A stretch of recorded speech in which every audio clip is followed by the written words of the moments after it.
Voilà, alors bonjour à tout le monde. Désolé pour le retard, mais il se passe que j'ai quelques problèmes techniques avec mon ordinateur. Alors, est-ce que là maintenant, est-ce que vous m'entendez? S'il y a quelqu'un qui m'entend, est-ce qu'il peut me laisser un message? Ça serait gentil de votre part. Attends, je pense. Allô, allô.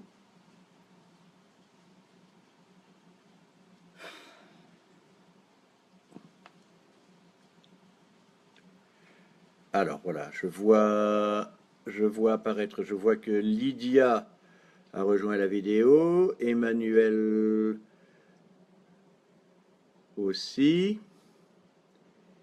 Est-ce que vous m'entendez?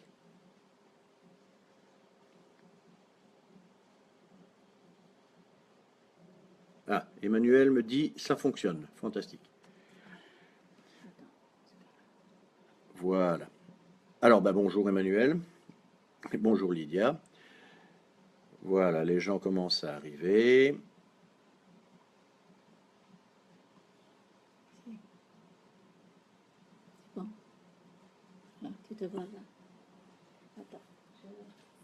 Voilà, désolé pour le retard, mais quelques soucis techniques. Bien, c'est en train de se régler. Petit à petit, ça va venir.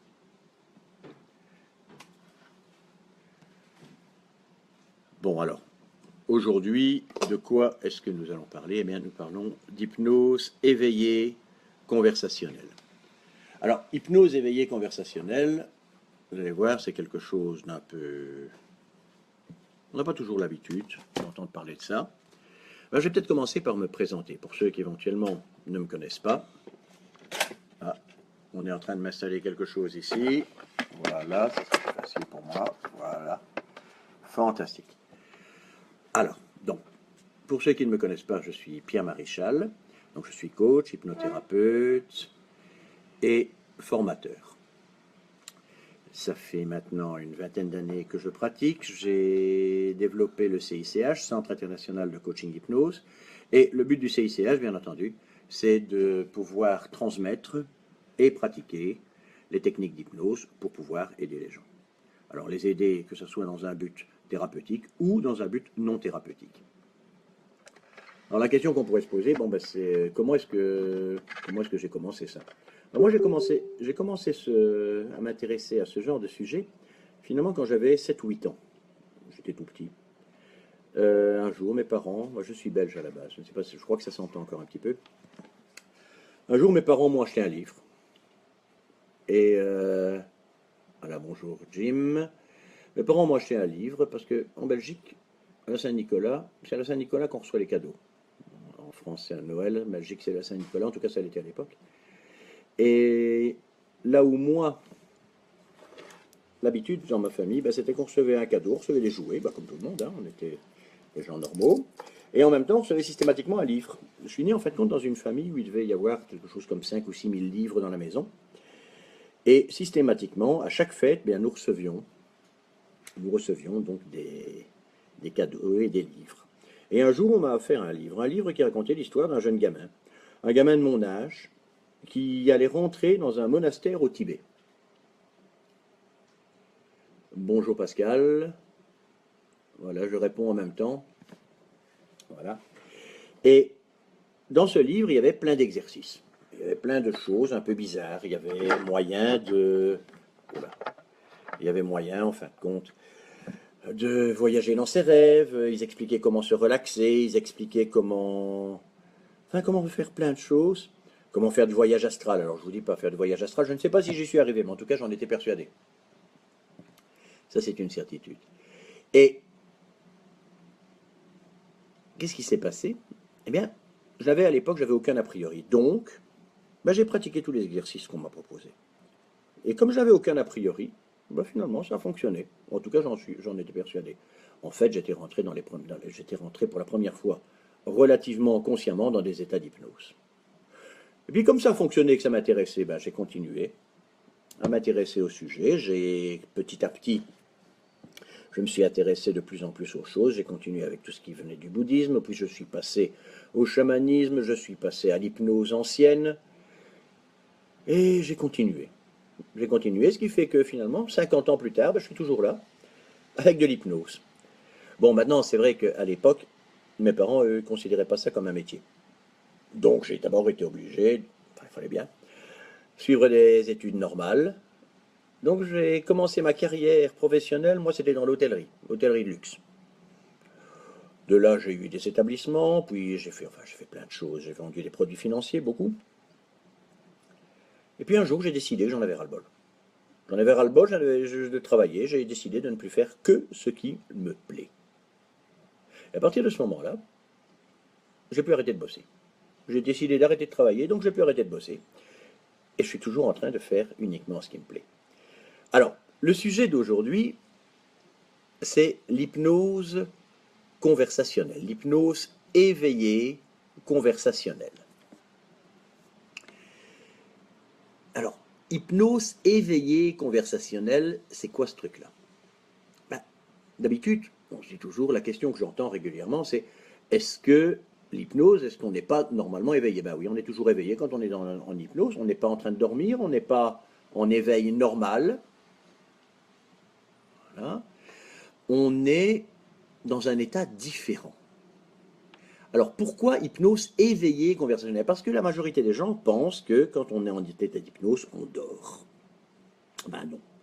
Même si le mot hypnose vient du dieu du sommeil, hypnos, eh bien quand on est en état d'hypnose, on ne dort pas. Alors, j'ai James Carey qui me dit l'hypnose, ou en tout cas l'auto-hypnose, n'est-elle pas la base de toute religion, chamanisme, bouddhisme ou autre? Quand vous aurez le temps de répondre, bien sûr. Je ne sais pas si c'est la base, mais en tout cas, c'en est certainement un des outils. Voilà. Et comme c'est ce que j'expliquais d'ailleurs, bon, je l'expliquais un instant avant que vous n'arriviez, les premiers exercices que j'ai faits, en effet, étaient sur base du bouddhisme. Bon. Oh là, on est en train de me déplacer. Voilà. Alors, hypnose éveillée conversationnelle, c'est une hypnose. Qu'est-ce que c'est? C'est une hypnose qui ne se voit pas, qui ne s'entend pas, qui ne se remarque pas.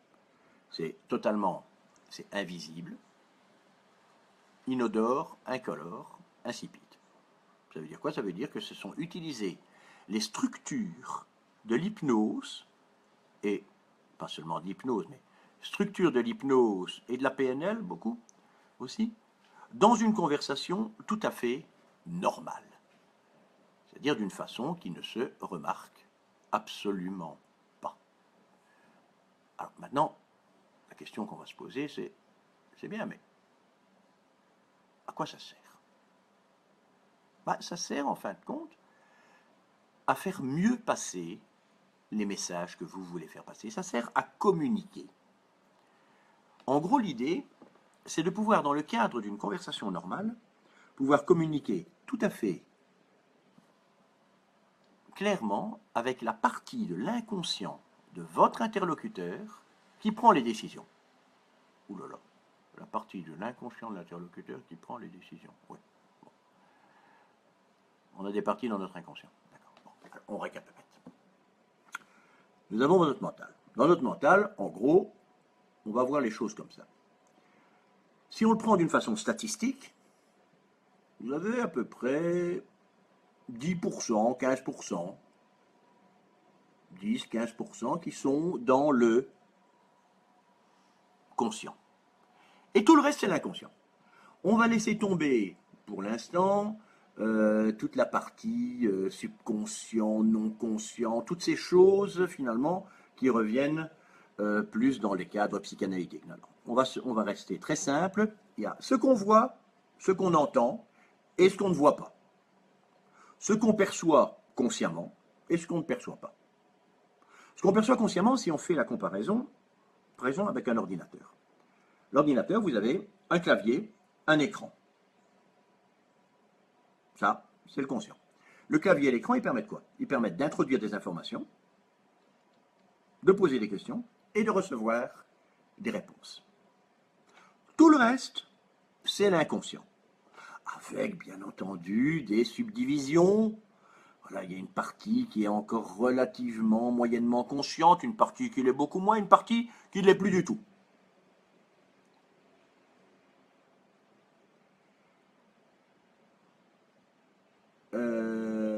Oui. Voilà, excusez-moi, c'est parce que je suis en train de lire en même temps les messages qu'on m'envoie. Alors, dans cette partie qui est inconsciente, si vous voulez, c'est comme une base de données, c'est une énorme base de données. C'est-à-dire que c'est l'endroit où vous avez en même temps vos mémoires, vos émotions, les stratégies, les outils qui sont mis en place pour les faire fonctionner. D'accord? Et tout ça est en train de se mélanger. Et en fonction des informations que nous recevons de l'extérieur, par le biais de notre conscient, ces informations sont analysées, traitées, et on y donne une réponse. Cette réponse, ça peut être simplement une réponse de connaissance ou une réponse par un mode de comportement. Voilà. Alors, quand on est sous hypnose, d'une façon générale, alors je rappelle que l'hypnose est un état tout à fait naturel. Un état aussi naturel que le sommeil ou l'éveil. D'ailleurs, on est en état d'hypnose 20 fois, 30 fois, 40 fois par jour. Simplement, on ne le sait pas, donc on n'en profite pas. Quand on est dans un état d'hypnose, eh bien, nous sommes en contact direct avec cette partie inconsciente qui travaille. Alors, cette partie inconsciente qui travaille, on va dire qu'on va faire une métaphore, c'est comme un grand bureau dans lequel il y a plein de spécialistes. Et chaque partie, chaque petit morceau de ce bureau est spécialisé dans un domaine. Et chaque partie de notre inconscient, finalement, c'est un employé spécialisé dans un domaine spécifique. Et en fonction des différents événements que nous allons percevoir, des différentes questions que nous allons poser, des différentes choses auxquelles nous allons devoir réagir, eh bien, c'est une de ces parties, ou plusieurs de ces parties, c'est souvent d'ailleurs un ensemble de plusieurs de ces parties qui vont réagir. Voilà, je vois, il y a encore des gens qui nous rejoignent. Bonjour Barbara. Et ces parties, en fin de compte, notre objectif, ça va être quoi? Ça va être de discuter avec elles, ça va être de traiter avec elles, ça va être de négocier avec elles, pour qu'elles nous permettent de vivre comme nous désirons vivre. Voilà. Alors, pourquoi est-ce que nous devons traiter, négocier avec ces différentes parties? Tout simplement parce que notre conscient et notre inconscient n'ont pas toujours la même façon de voir les choses. Il y a des choses qui paraissent normales à notre inconscient, qui le paraissent moins à notre conscient.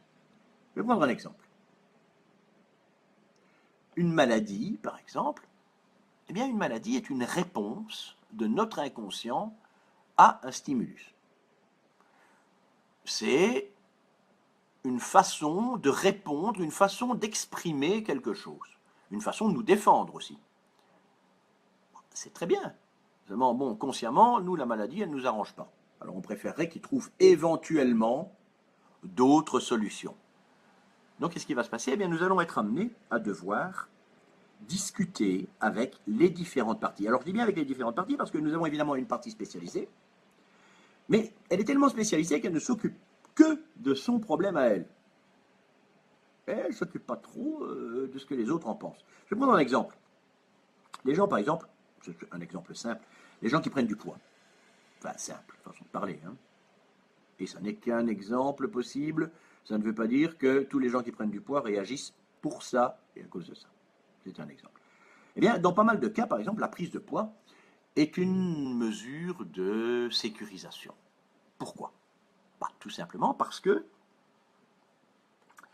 notre inconscient fonctionne, comme je le disais, ce sont des employés. Des employés très efficaces, bon, pas toujours très courageux, pourtant.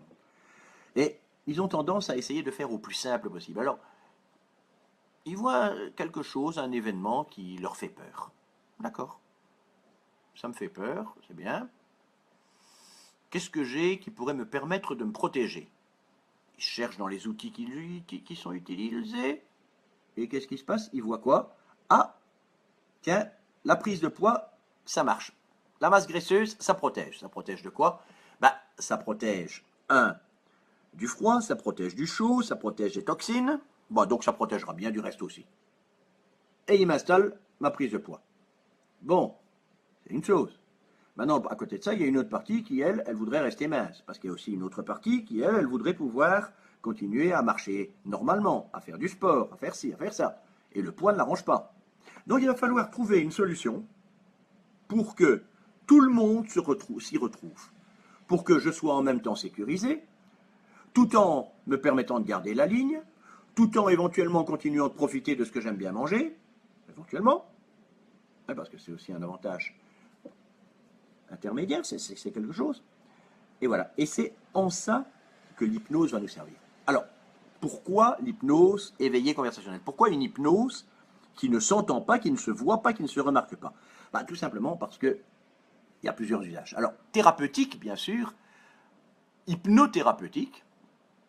Non, c'est bizarre, hein, hypnothérapeutique. Pourquoi faire de l'hypnose invisible avec des gens qui viennent vous voir en tant qu'hypnothérapeute? Parce que malgré tout, même s'ils viennent vous voir en tant qu'hypnothérapeute, eh bien, inconsciemment, il y a pas mal de gens qui ont encore un peu peur de l'hypnose. Ça, c'est ce que je vais appeler l'effet Mesmer. Hein.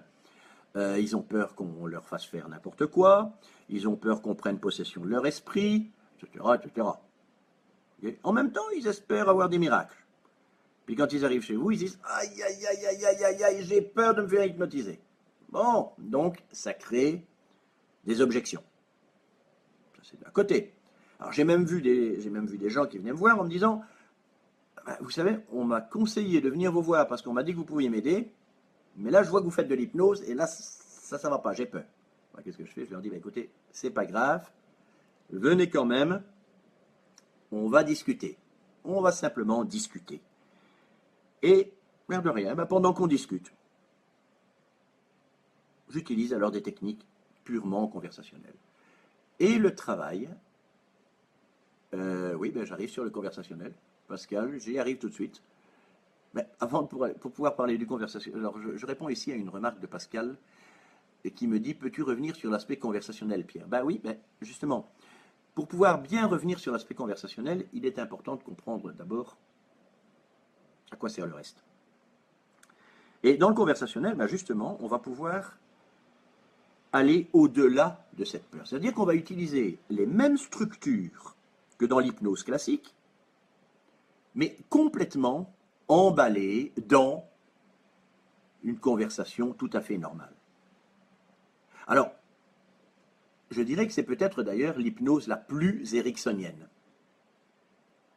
C'est peut-être l'hypnose la plus ericksonienne parce que finalement, Erickson utilisait relativement, façon de parler bien sûr, relativement peu l'hypnose que nous appelons maintenant ericksonienne. La majorité du temps, lui, il discutait, il parlait avec les gens. Les gens étaient même souvent assez frustrés, un peu déçus. Pourquoi? Parce qu'il faisait des centaines, des milliers de kilomètres parfois, pour venir voir l'hypnothérapeute à l'époque le plus réputé au monde. Et puis quand ils arrivaient en face, surtout en fin de sa vie, ils arrivaient en face d'un vieux monsieur qui leur racontait des trucs bizarres, qui leur racontait des histoires, et puis quand ils partaient, il leur disait écoutez, quand vous sortez, vous montez sur la montagne derrière chez moi, vous verrez les choses d'un autre œil, et quand vous redescendrez, ça sera fini. Bon. Et ce n'est que quelques jours ou quelques semaines après qu'ils se rendaient compte que leur comportement avait changé. Et c'est seulement à ce moment-là que les choses se mettaient en place. Pourquoi? Parce que Erickson, dans le cadre de la conversation, plantait les graines. Et ces graines, elles poussaient sans que la personne n'ait besoin de savoir comment ça fonctionnait. Elles poussaient simplement et naturellement. Simplement parce que on avait mis une pensée dans ce cerveau et que la pensée avait continué à évoluer. Alors, ça c'est pour les hypnothérapeutes. Maintenant, il y a aussi l'hypnose conversationnelle pour les non-hypnothérapeutes. Imaginez, vous allez chez un médecin classique, vous allez chez un gynécologue, vous allez chez un kinésithérapeute, vous allez chez un acupuncteur, vous n'êtes pas censé vous faire hypnotiser. Nous sommes d'accord. D'ailleurs, si un acupuncteur, c'est une blague que je fais souvent, mais si un acupuncteur arrive avec sa grande aiguille et vous dit « je vous hypnotise », la majorité des gens, qu'est-ce que vous avez fait? Vous allez vous enfouir. Hein, façon de parler, bien sûr. Et pourtant, c'est dommage. C'est dommage parce que je prends cet exemple, c'est un de mes élèves qui est un excellent acupuncteur, me dit souvent, depuis que je pratique l'hypnose conversationnelle, je mets 2 fois moins d'aiguilles pour des résultats 2 fois plus rapides. Alors, Valentin Montero dit chez tout le monde ça bug. Alors, est-ce qu'il y a une réponse par rapport à ça? Est-ce que ça bug ou est-ce qu'on m'entend?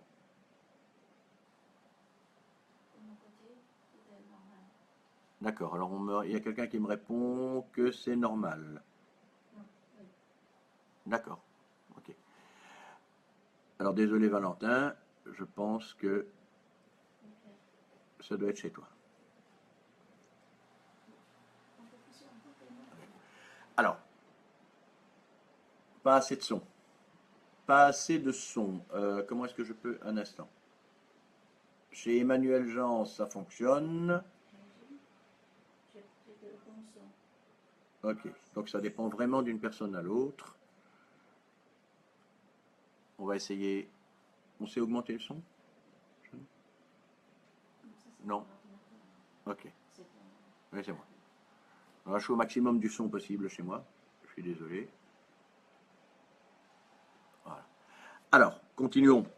Donc, en gros, bon, je pense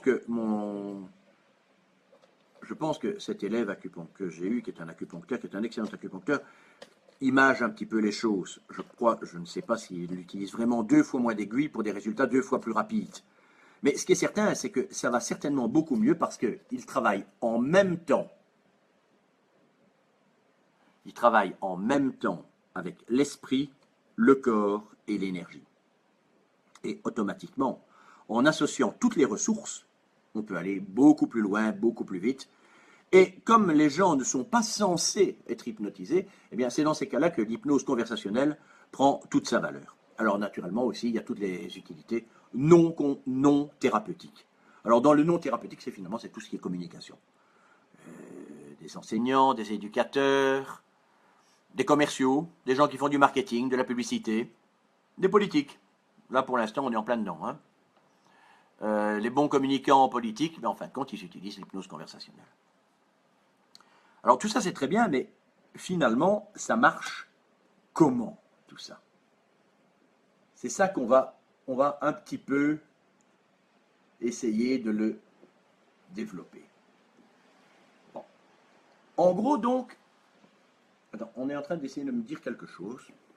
Un instant, je suis à vous. Voilà. On est en train de m'installer quelque chose. Voilà, il paraît que, voilà, on voit mieux comme ça. Bien. Alors, en gros, l'idée, c'est quoi? Que vous soyez dans du thérapeutique ou dans du non thérapeutique, le principe, il est toujours le même. Si quelqu'un vient vous voir, c'est parce qu'il a un souci et qu'il espère que vous avez une solution pour l'aider à résoudre ce souci. Que vous soyez thérapeute, hypnothérapeute, dentiste, marchand de voitures, agent immobilier,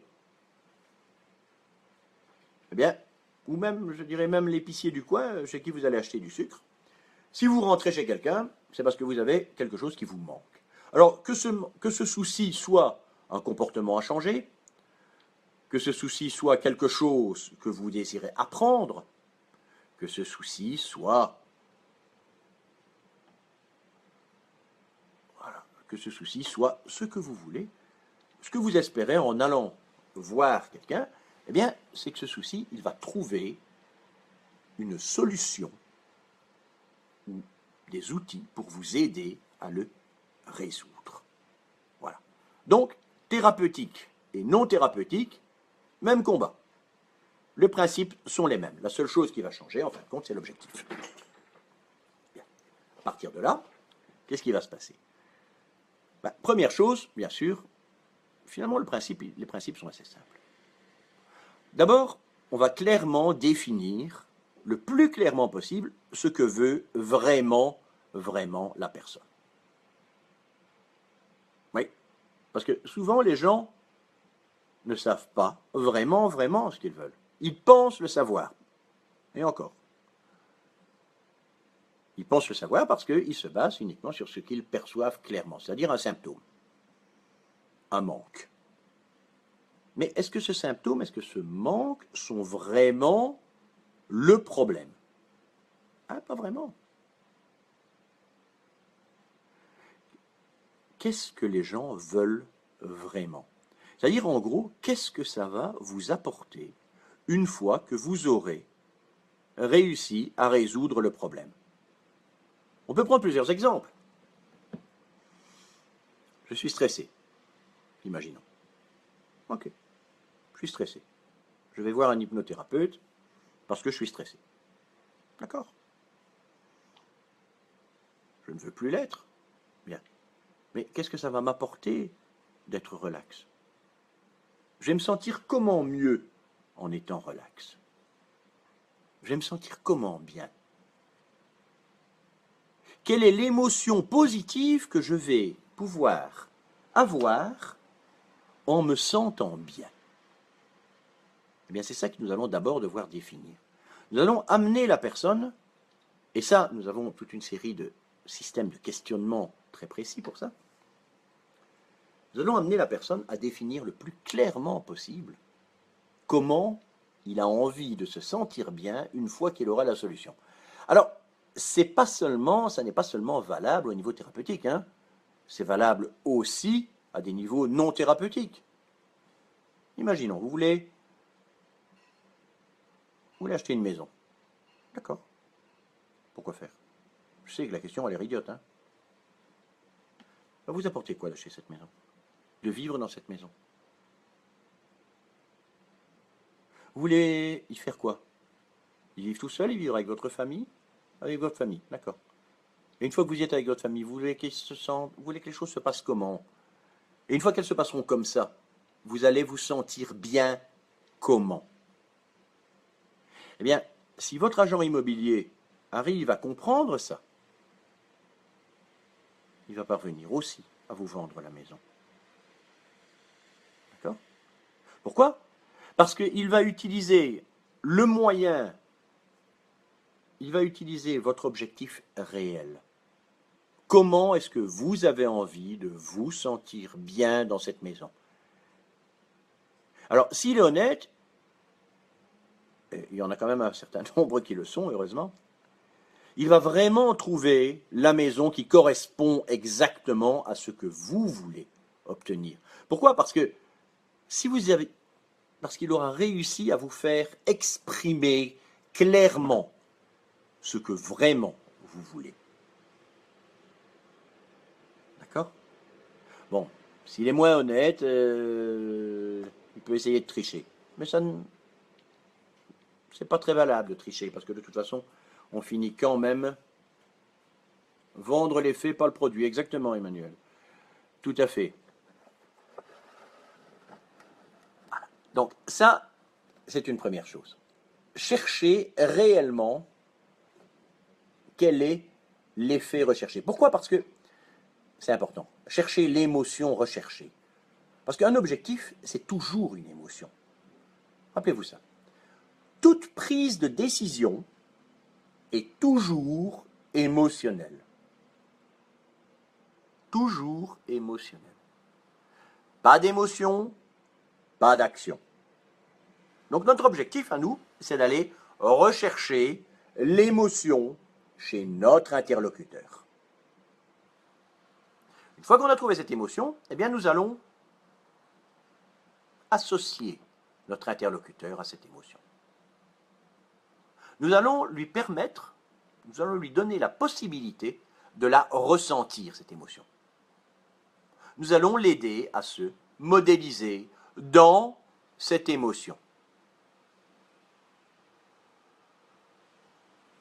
Et, chose surprenante, nous allons l'amener dans une partie de son mental où quelque part, eh bien, tout ce qu'il va imaginer de positif pour lui, eh bien, va devenir réel. Pourquoi? Parce que tout ce que notre inconscient, alors Valentin Montero parle du métamodèle. Le métamodèle est un outil dont nous allons parler tout de suite. Tout ce que notre inconscient arrive à imaginer, eh bien, il va le considérer comme vrai. Donc la première étape, quoi qu'il se passe, c'est toujours de donner un objectif correct. Alors pourquoi aussi donner un objectif correct? Parce que s'il l'imagine, d'abord il va le trouver, il va considérer que c'est vrai. Et donc il va faire ce qu'il faut pour que la réalité de l'esprit rejoigne la réalité réelle. Deuxièmement,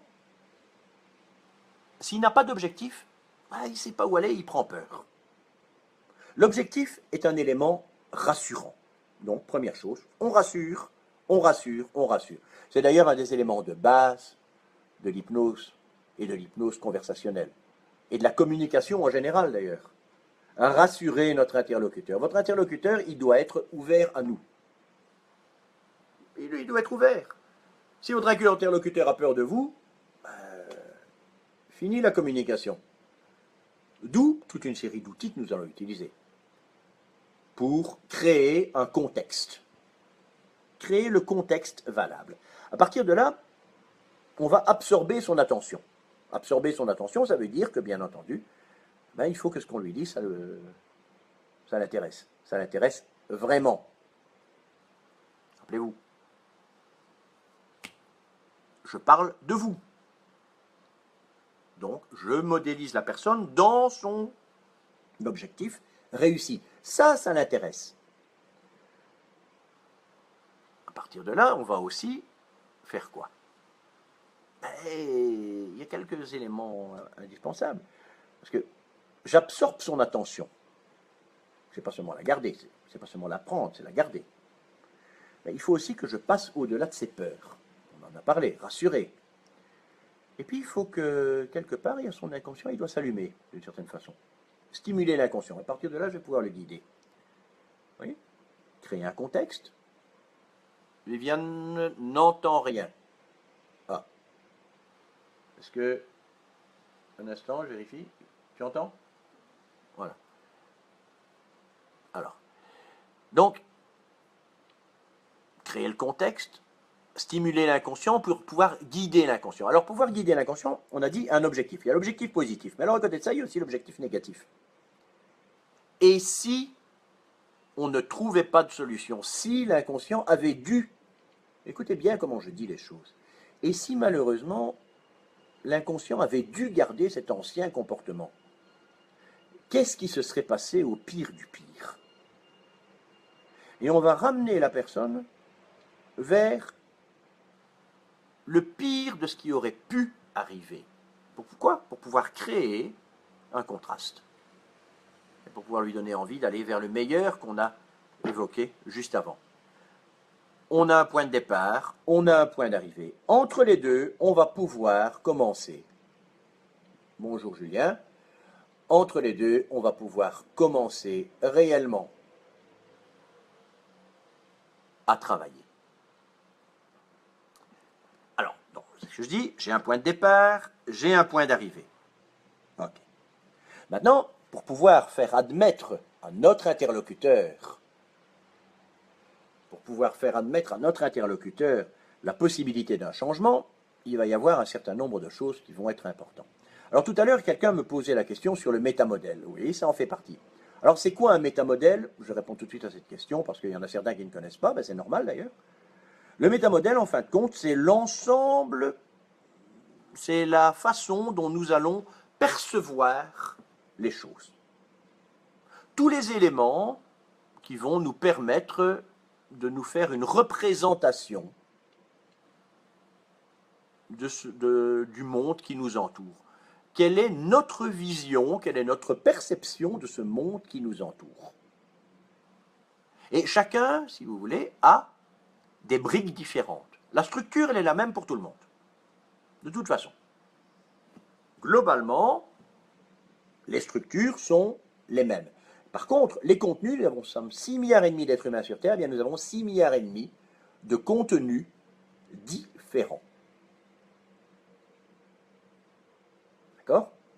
Alors, ce qu'il va falloir faire, c'est comprendre comment notre interlocuteur perçoit ce monde qui l'entoure et comment il s'exprime. Parce qu'à partir du moment où nous allons pouvoir comprendre ce comment il le perçoit et ce comment il s'exprime, eh bien nous allons pouvoir réutiliser cela pour pouvoir l'amener à accepter le changement. Julien me dit, et des réalités différentes. Absolument. Chacun a une version différente de la réalité. Ce que nous devons, c'est nous adapter à la réalité de l'autre. Pour nous adapter à la réalité de l'autre, nous devons comprendre son mode de fonctionnement. Alors nous avons bien entendu le métamodèle. Le métamodèle, ce sont tous les éléments qui constituent, toutes les briques différentes qui constituent ce puzzle qui est, d'une façon générale, le mode de perception et le mode de transmission de nos interlocuteurs. Une fois que nous avons ce mode de perception et ce mode de transmission, en fin de compte, c'est comme si nous recevions un cadeau de la part de notre interlocuteur. Et la boîte qui contient ce cadeau, c'est cette structure, c'est ce métamodèle. Alors qu'est-ce qu'on va faire pour que nous puissions renvoyer le cadeau à notre interlocuteur, lui renvoyer un vrai cadeau, c'est-à-dire lui amener à accepter un changement qui va lui permettre d'obtenir ce dont il a besoin. Eh bien, nous allons ouvrir la boîte, nous allons retirer le contenu de la boîte, et nous allons y remettre notre contenu, et lui rendre la même boîte. Bon, en fin de compte, on va faire un cheval de Troie. Vous connaissez l'histoire du cheval de Troie? Les Grecs, qui sont devant Troie depuis un temps fou. Ils sont en siège, ils n'arrivent pas à rentrer. Alors qu'est-ce qu'ils font? Ils font semblant de s'en aller. Et en s'en allant, ils tiennent compte du mode de pensée des Troyens. Ils leur laissent un cadeau pour leur dieu. Ils leur laissent un cheval, un immense cheval en bois. Les Troyens, qui croient en leur dieu, mais qui sont aussi très fiers d'eux-mêmes, la vanité, mon péché favori. Qui sont très fiers d'eux-mêmes, se disent, ça y est, avec l'aide de nos dieux, on a fait peur aux Grecs. On joue sur leur mode de fonctionnement, sur leur mode de pensée. Ce cheval est un cadeau pour nos dieux, donc on va le faire rentrer dans la ville. Oui, mais dans le cheval, il y avait des soldats grecs. Une fois que la nuit est tombée, la trappe s'est ouverte et les soldats étaient dans la ville. Et ce sont les Troyens eux-mêmes qui les avaient fait rentrer. Eh bien, c'est ce que nous faisons. Nous reprenons la structure de fonctionnement de notre interlocuteur, et dans cette structure de fonctionnement, eh bien, nous allons installer notre proposition. En gros, ce n'est pas plus compliqué que ça. Cette proposition, comme elle va passer tout à fait inaperçue, eh bien, c'est comme une graine qui va portée par le vent, qui va aller se planter quelque part en profondeur. Et puis cette graine, elle va commencer à pousser, pousser, pousser, doucement. Et quand elle va éclore, vous vous rappelez de l'histoire que j'ai expliquée tout à l'heure avec Milton Erickson? Eh bien, c'est un peu ça. Quand cette graine va éclore, eh bien la personne sera persuadée que c'est son idée à elle. Donc, elle va l'accepter. Elle n'y mettra plus aucune objection. Ça, c'est l'idée de base. Alors, pour pouvoir faire ça, évidemment, nous avons plein d'outils. Alors, un des outils, par exemple, c'est... je viens de raconter une histoire. Il n'y a pas que celui-là. Regardez, depuis tout à l'heure, qu'est-ce que je fais? Bon, je vous pose des questions. Donc, je vous oblige à vous remettre en question. Je vous oblige aussi à retourner vers l'intérieur de vous-même. Pourquoi? Parce que ça réactive votre cerveau, mais en même temps, chaque fois que vous devez vous rappeler de quelque chose, eh bien, vous n'êtes plus tout à fait dans l'état totalement conscient. Oui, vous êtes conscient en partie, et vous ne vous rendez pas compte que vous retournez vers votre inconscient. Donc, nous réouvrons des portes vers l'inconscient. Est-ce que vous avez remarqué par quoi j'ai commencé ce webinaire? J'ai commencé ce webinaire, bon, d'abord, je me suis présenté, bien sûr. Mais se présenter, ça veut dire quoi? Ça veut présenter, ça veut dire, si on se présente correctement, eh bien, ça veut dire que quelque part, on crée un climat de confiance. On prend un cadre de confiance. Une fois que vous avez eu le cadre de confiance, vous me voyez, vous savez qui je suis, c'est fantastique. Et puis là, je vous parle de quoi? Je vous parle d'un moment dans mon enfance. D'un moment dans mon enfance où j'ai reçu un cadeau. D'un moment dans mon enfance où j'ai reçu un cadeau, et ce cadeau m'a permis de rentrer dans un autre monde. Et dans cet autre monde, j'ai commencé à apprendre des choses. Et ces choses, au fur et à mesure, m'ont amené à d'autres choses, qui par un effet de logique, m'ont permis d'arriver là où je suis maintenant et en train de vous parler à vous. Maintenant, imaginez, quand je vous parle de moi enfant, en gros, qu'est-ce qui se passe? Qu'est-ce qui se passe quelque part dans le fond de votre inconscient?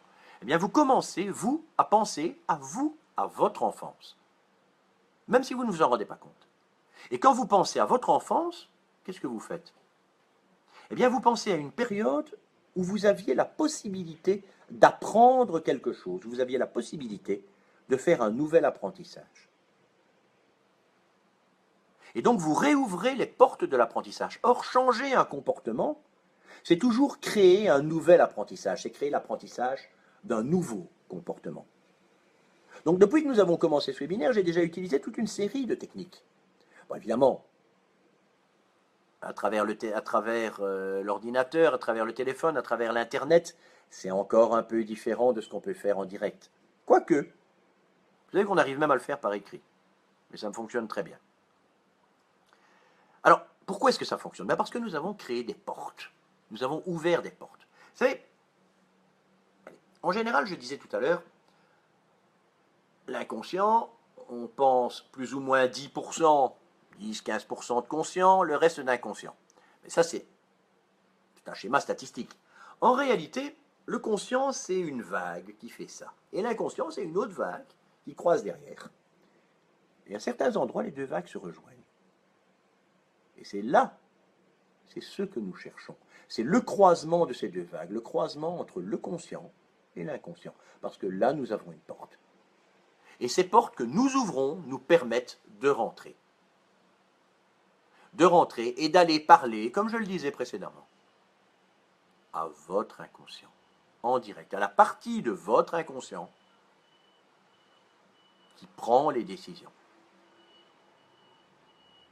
Alors, il y a des tonnes d'outils, il y a des centaines, il y a des milliers d'outils pour ça. Ce que nous cherchons à faire pour ouvrir une porte, en gros, c'est quoi? Ce que nous allons devoir faire, nous allons faire ce qu'on va appeler des ruptures. Le plus simple, c'est ce qu'on appelle les ruptures de pattern. Alors, une rupture de pattern, un pattern, c'est quoi un pattern? Un pattern, c'est une habitude, c'est une stratégie qui est incrustée, qui est implantée. Vous savez, par exemple, vous donnez la main à quelqu'un, bonjour, oui, bonjour, vous ne réfléchissez plus. Ah, c'est quelque chose que je fais souvent pendant mes conférences. Certains d'entre vous ont déjà assisté à des conférences. Et puis, tout d'un coup, bonjour, ça va, vous allez bien? Oui, et puis, oh, au lieu, bonjour, laps, on lâche. Et tout d'un coup, au lieu de lâcher, qu'est-ce qu'on fait? On change la direction de la main. Eh bien, ça veut dire quoi? Ça veut dire qu'on casse une habitude, on casse un système. Et dès que ce système est cassé, qu'est-ce qui se passe? Eh bien, votre inconscient, il attend que ça se termine. Et donc, il laisse une porte ouverte. Alors, ça, évidemment, c'est quelque chose qui n'est pas très conversationnel. Nous sommes d'accord. Maintenant, si je raconte une histoire, si je raconte une histoire et que dans cette histoire, tout d'un coup, je l'interromps pour raconter une autre histoire. Que cette seconde histoire, je l'interromps et je raconte une troisième histoire. Et puis dans cette troisième histoire, le fond de cette troisième histoire, quelque part, je vais glisser quelques suggestions. Puis je vais terminer ma troisième histoire, je vais terminer ma deuxième histoire, je reviens, je termine ma première histoire. Eh bien, nous avons créé une rupture de pattern verbal. Je peux aussi changer la tonalité. C'est aussi un des outils importants que nous avons. Vous savez, nous avons donc en gros, une partie d'entre vous le sait déjà bien entendu, nous avons trois types de modes de communication. Nous avons le verbal, nous avons le paraverbal, nous avons le non-verbal. Alors, le paraverbal, ce sont les tonalités, ce sont les rythmes, ce sont les vitesses à laquelle nous parlons. Le verbal, ce sont les mots directs que nous allons dire. Et le non-verbal, c'est tout le reste, c'est nos attitudes. Alors en gros, on va dire entre 60 et 70% de notre communication vient du non-verbal. 10%, 15% le paraverbal, une vingtaine de pourcents pour le verbal. D'où l'importance aussi d'ailleurs du choix des mots que vous allez utiliser.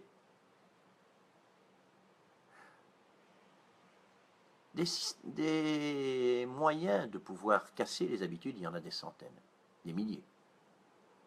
Simplement, utiliser des mots dans un autre sens que ce qu'ils veulent dire. Utiliser des doubles sens, utiliser des histoires qui peuvent vouloir dire autre chose que ce que nous disons. Tout un système.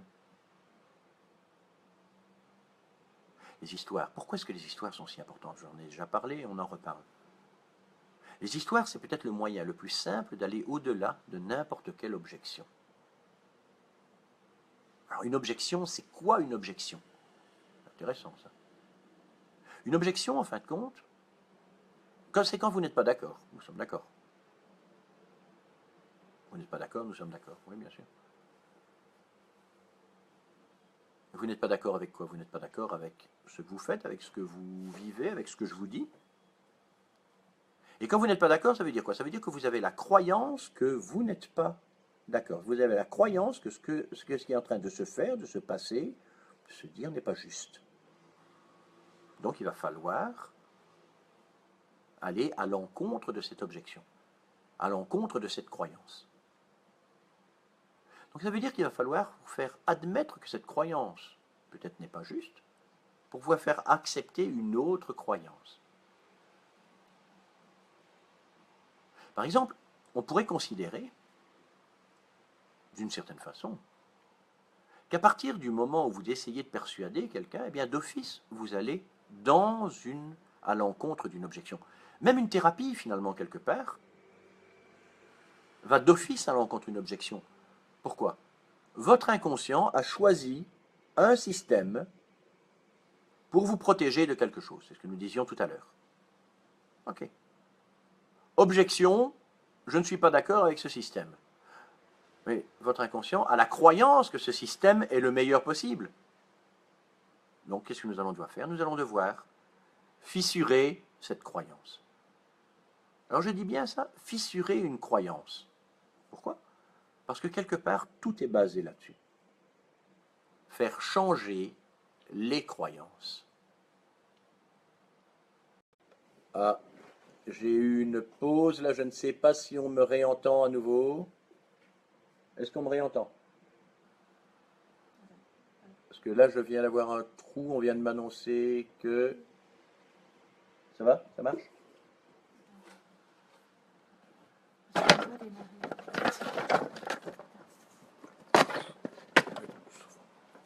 Est-ce que vous m'entendez? Est-ce que vous m'entendez?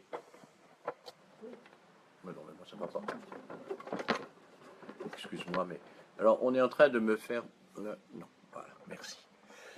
Voilà. Parce que si ça continue, je vais devoir monter sur un escabeau pour pouvoir parler à mon téléphone. Bien. Voilà. Alors, donc ce que nous allons faire, notre objectif, c'est quoi? Notre objectif, c'est de changer les croyances, de faire admettre à l'inconscient de notre interlocuteur une nouvelle croyance, donc de lui créer un nouvel apprentissage. Vous voyez l'importance de ce que je disais tout à l'heure à propos de l'histoire qui nous ramène à l'enfance. Notre objectif, avec l'hypnose conversationnelle, c'est dans le cadre d'une conversation tout à fait normale, de ramener notre inconscient à accepter de remettre ses croyances et ses valeurs éventuellement en question, pour pouvoir accepter de nouvelles croyances qui correspondent mieux à sa personnalité, qui correspondent mieux à qui il est, qui correspondent réellement aux besoins qu'il a, c'est-à-dire aux émotions qu'il veut vraiment ressentir. Et pour ça, oui, quelqu'un dit, au cas où, Pierre, quelqu'un qui veut dire quelque chose là.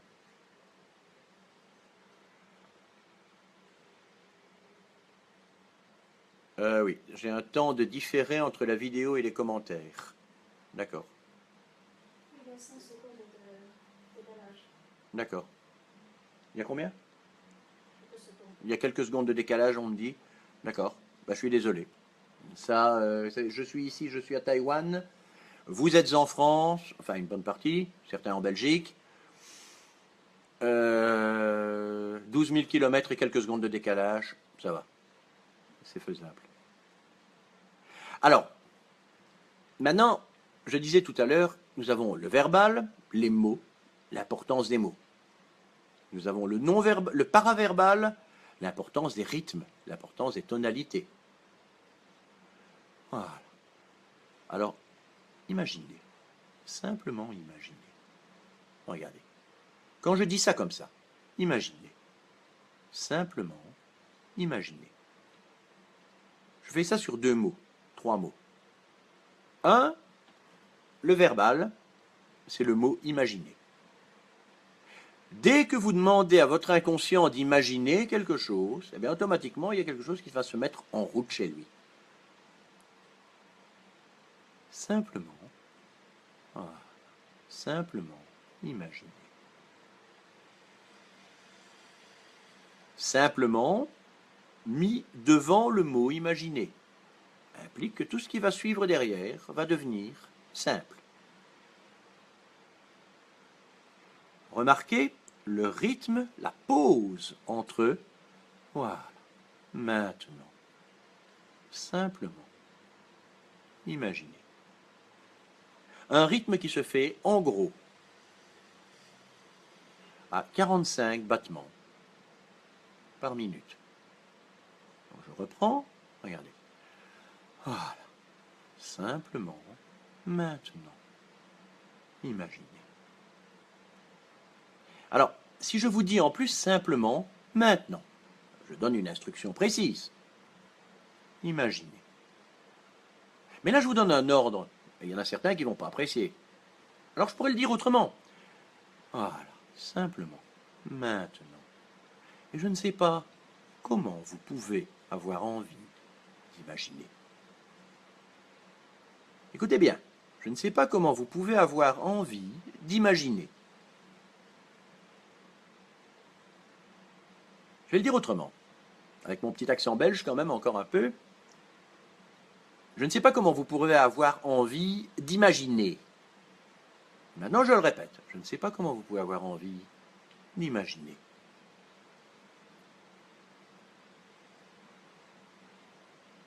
Il y a tout d'un coup, il y a... Alors, est-ce qu'on m'entend? Parce qu'il y a Valentin qui me dit qu'il a été coupé.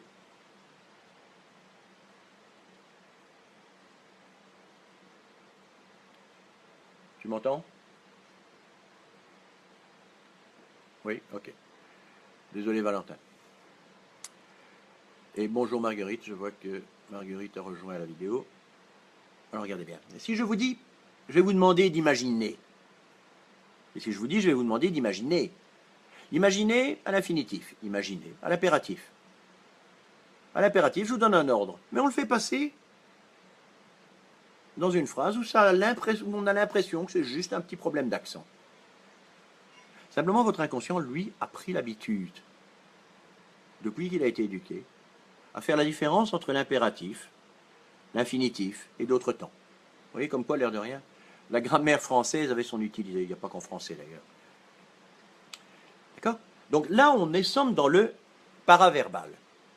Et puis, il y a le non-verbal. 60% de non-verbal. 60% de non-verbal, c'est énorme. Mais le non-verbal, c'est à la fois la partie la plus importante, mais c'est aussi la plus difficile à maîtriser. Parce que le non-verbal est totalement réflexif. On ne réfléchit pas à son non-verbal. Votre non-verbal, vous l'avez. Votre non-verbal, vous avez des réactions, simplement. Votre non-verbal, quand vous pensez quelque chose, ça va s'inscrire automatiquement sur votre attitude, sur votre façon d'être, sur votre façon de vous exprimer, sur les tics que vous pouvez avoir. C'est ce qu'on appelle les expressions. Alors vous avez les micro-expressions, vous avez les macro-expressions. Les macro-expressions, là, c'est quelque chose qui dure. Je ne suis pas content. Ok. Maintenant, micro-expression, quelque chose passe. Ça dure l'ombre d'un millième de seconde. Et ça, vous ne savez pas. Vous ne savez pas vous empêcher de le faire. Les micro-expressions, elles sont instinctives. Alors, nous avons besoin de les connaître, bien entendu. Pourquoi pas? D'abord, pour savoir ce que vous pensez. Et puis, on se dit, mais on va essayer de les refaire. Mais non, ça ne marche pas de les refaire. Pour ça, il n'y a qu'une seule solution. Il faut vous conditionner. D'où la première étape de ce que j'apprends en général à mes élèves quand je donne une formation, la première étape, eh bien, ça va être de s'apprendre à se conditionner. Pourquoi? Pour être, comme on dit, congruent.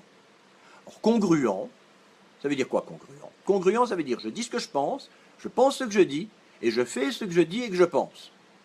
Dans tous les sens. Je pense, je dis, je fais. Je dis, je pense, je fais, je pense, je dis. Pourquoi? Parce que systématiquement, tout ce que vous allez penser va se refléter sur votre visage, va se refléter sur votre posture.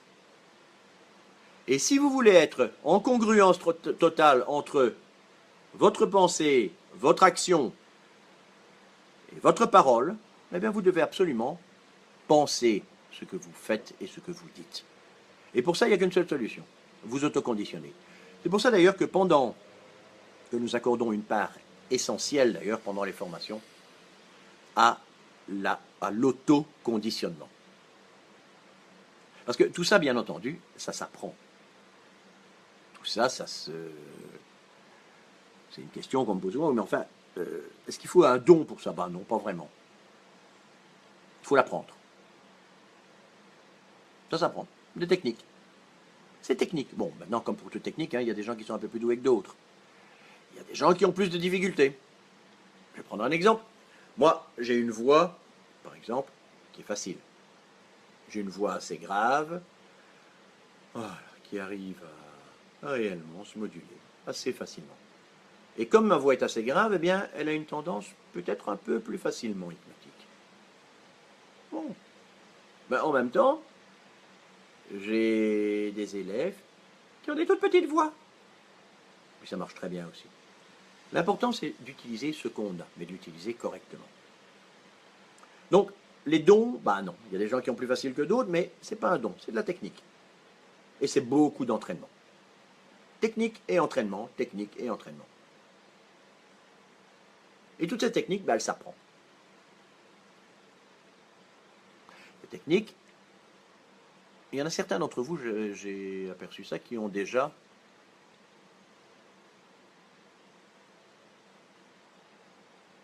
le top quoi congruent. Ah oui, d'accord. Excusez-moi, je suis en train de lire en même temps les choses qu'on m'écrit. Alors, certains d'entre vous ont déjà lu le livre. Alors, ce livre, je vous rappelle quand même, n'est qu'un résumé de résumé. D'accord? Le livre, il vous donne un résumé des outils, d'une partie des outils que nous utilisons. Maintenant, à côté de ça, évidemment, il y a des formations. Alors, une formation, ça prend quand même un certain temps. En gros, les formations que j'organise ça en France, à Paris. 18 jours. 18 jours de formation répartis en 6 modules de 3 jours. 1 an. 9 mois, en gros. 9 à 10 mois. Le temps de faire un enfant, quoi. Parce que c'est vraiment ça. C'est-à-dire que apprendre à communiquer avec soi-même, apprendre à communiquer avec les autres. Maintenant, posez-vous un peu la question. Qu'est-ce que vous aimeriez en faire? Comment est-ce que vous auriez envie de l'utiliser? Si vous pouviez vraiment convaincre qui vous voulez, ou à peu près, de ce que vous voulez, là aussi à peu près. Parce qu'il y a des limites, hein, quand même.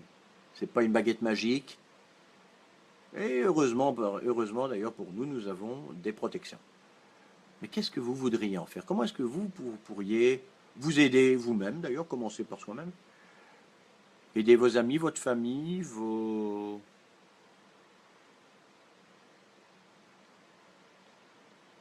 Voilà. Viviane me dit, c'est accoucher de nous-mêmes, en quelque sorte, avec nos propres armes. Bah oui, c'est ça. Tout à fait. C'est pas mal comme idée. Tiens.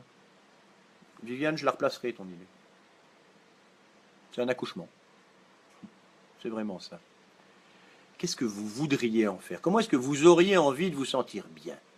Comment est-ce que vous auriez envie que les autres se sentent bien? Et puis surtout, quand les autres se sentent bien, comment est-ce que vous auriez envie de vous sentir bien?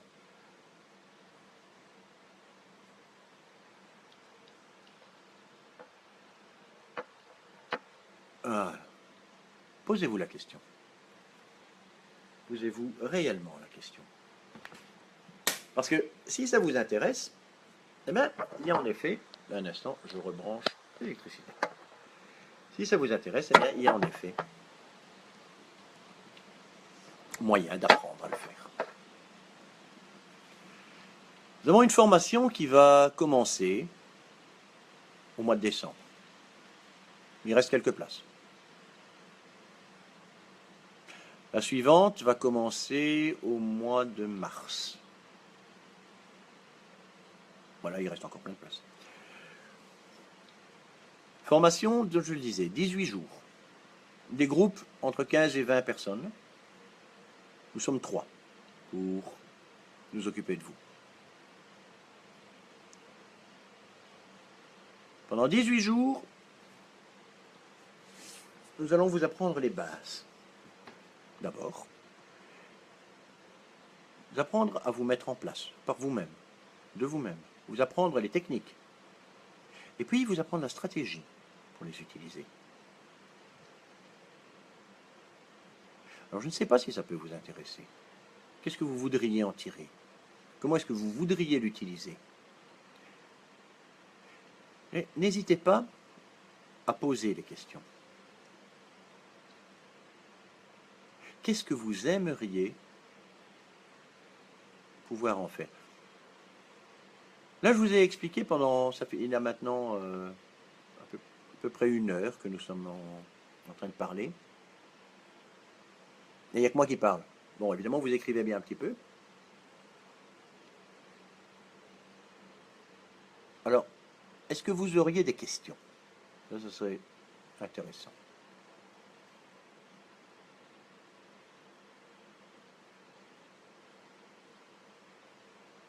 Pour l'instant, il n'y a pas. Je dis toujours ça. Je vais expliquer les choses quand même très clairement parce que je crois que je pose la question s'il y a une question. Au fait, tiens, c'est intéressant ça. À votre avis, l'utiliser comme si je parlais normalement, oui, tout à fait.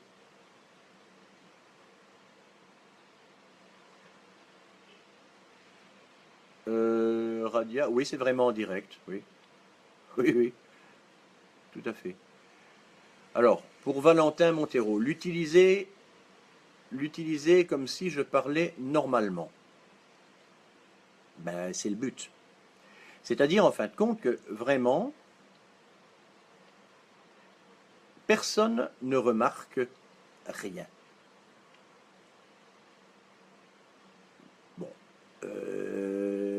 Les gens qui ont suivi les cours, eux, le remarquent quand même à un strict minimum, parce qu'ils savent ce qu'ils doivent chercher, forcément. Alors, Julien, est-ce que c'est la formation que tu as suivie? Oui, c'est la formation que tu as suivie, Julien. Sauf que depuis que tu l'as suivie, toi, elle a encore un petit peu évolué. On va plus loin que ce avec quoi, que ce que toi tu as fait. Et je signale à propos, bon, Julien est un élève extraordinaire, d'ailleurs. Un élève extraordinaire qui a réussi dans son domaine. Bon, en partie grâce à ses techniques, mais alors il avait d'autres techniques à lui avant. Hein. Et alors ça, c'est le truc intéressant. C'est justement, Julien est dans un cadre commercial. C'était déjà un excellent commercial. Ah, tu savais que j'allais dire ça? Bah oui, forcément. Tiens, à ton avis. Hein, Julien était à la base un excellent commercial qui a décidé de s'améliorer et qui est venu suivre nos techniques et qui est venu suivre notre formation. Et bien, en suivant notre formation, plus ce qu'il savait faire avant, plus beaucoup de travail, Julien est devenu l'un des meilleurs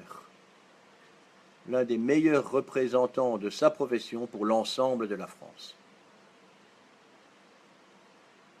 Alors, Julien, concernant l'amélioration de la formation, bah oui, on va plus loin.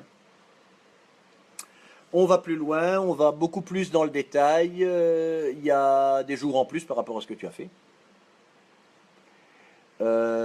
Si je me rappelle bien, Julien, quand toi tu as suivi la formation, tu as fait en 12 jours. Maintenant, nous sommes en 18 jours.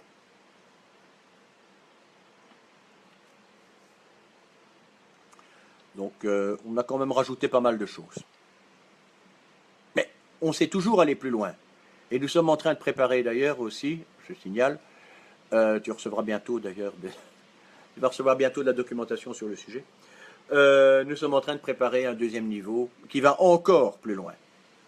Mais bon, pour ce deuxième niveau, il faut quand même vraiment avoir fait le premier niveau complet parce que sinon c'est pas possible. Parce que nous savons aller encore plus loin. Et notre but, c'est quoi? Moi, ben, mon but, c'est de faire que mes élèves soient les meilleurs dans leur domaine. Tout simplement. Moi, mon but, c'est que mes élèves, ils deviennent déjà meilleurs que moi.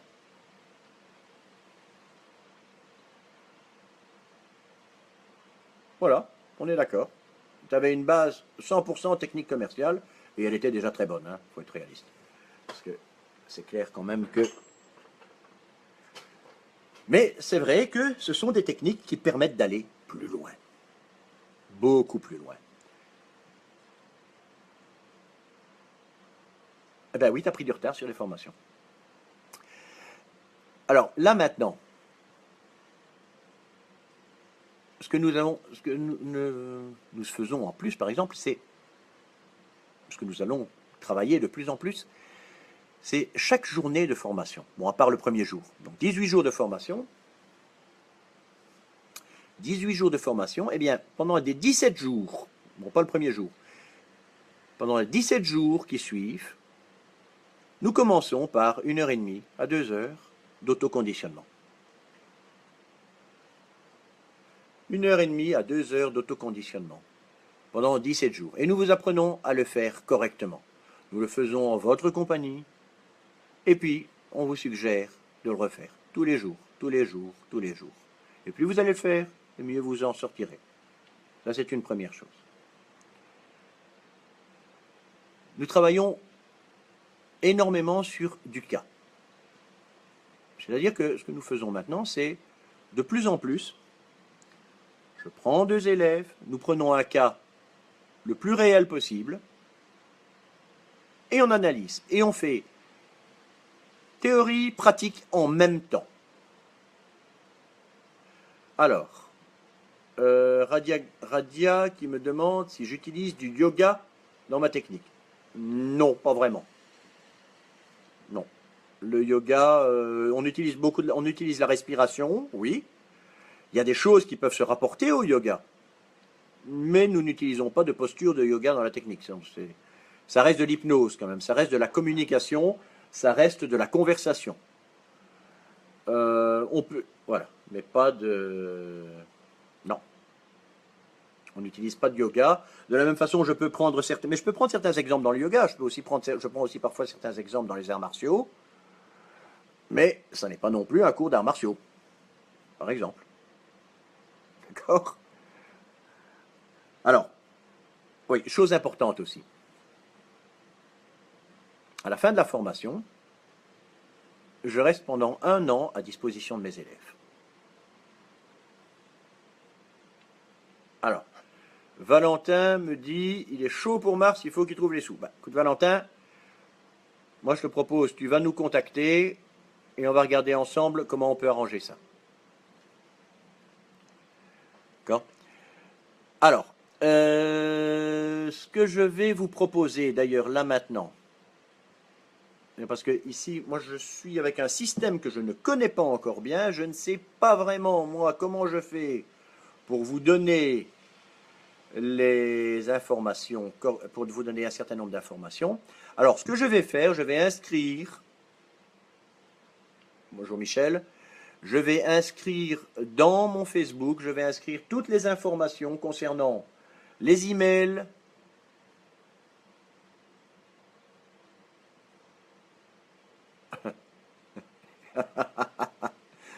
concernant les emails, concernant le site, concernant les liens pour les vidéos éventuellement. D'accord? Je vais inscrire tout ça sur le Facebook, comme ça tout le monde pourra avoir les informations. Voilà, Viviane et Valentin, très bien.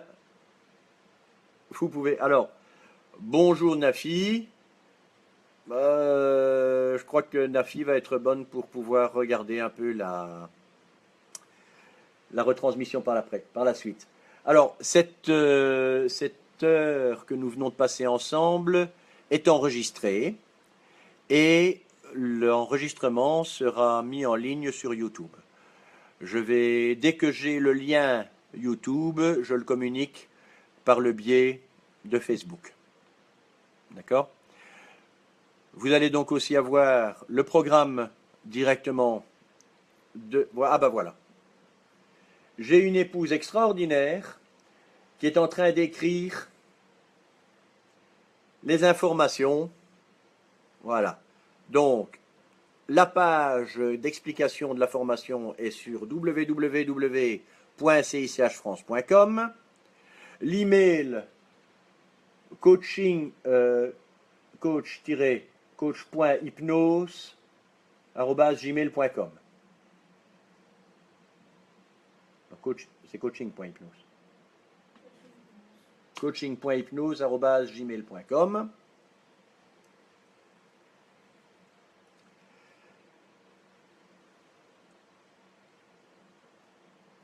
Alors, vous n'hésitez pas. Vous avez des questions, vous les posez. Voilà, fantastique. Vous avez des questions, vous les posez. Vous avez des questions plus précises et plus personnelles, vous envoyez un email. Vous envoyez un message sur Facebook. Promis, je réponds à tout le monde. Vous avez un sujet spécifique qui vous intéresse? Vous avez un sujet sur lequel vous vous posez la question, est-ce que c'est utilisable? Est-ce que c'est faisable avec l'hypnose conversationnelle? Vous n'hésitez pas, vous le demandez. D'accord? Je suis là à votre disposition. Un détail, pour ceux que ça intéresse, éventuellement, la prochaine formation commence le 7 décembre, c'est ça? Ouais, attendez, je vérifie. Non, le 9 décembre. Ouais, le vendredi 9, samedi 10 et dimanche 11 décembre. Début de la prochaine formation. Donc, il reste quelques places. Pas beaucoup, mais il en reste quelques-unes. Ok?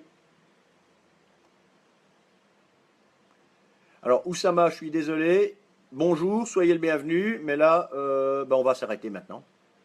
Alors, je vous remercie tous et toutes d'avoir participé. Je vous remercie tous et toutes de votre écoute. Je vous rappelle que je suis à votre disposition pour toutes les informations que vous pourriez désirer. Cette heure de webinaire a été enregistrée et elle sera mise en ligne sur YouTube. J'indiquerai le lien sur Facebook. D'accord? Alors, merci à tous de votre attention. Et à bientôt, j'espère. Au revoir. Merci.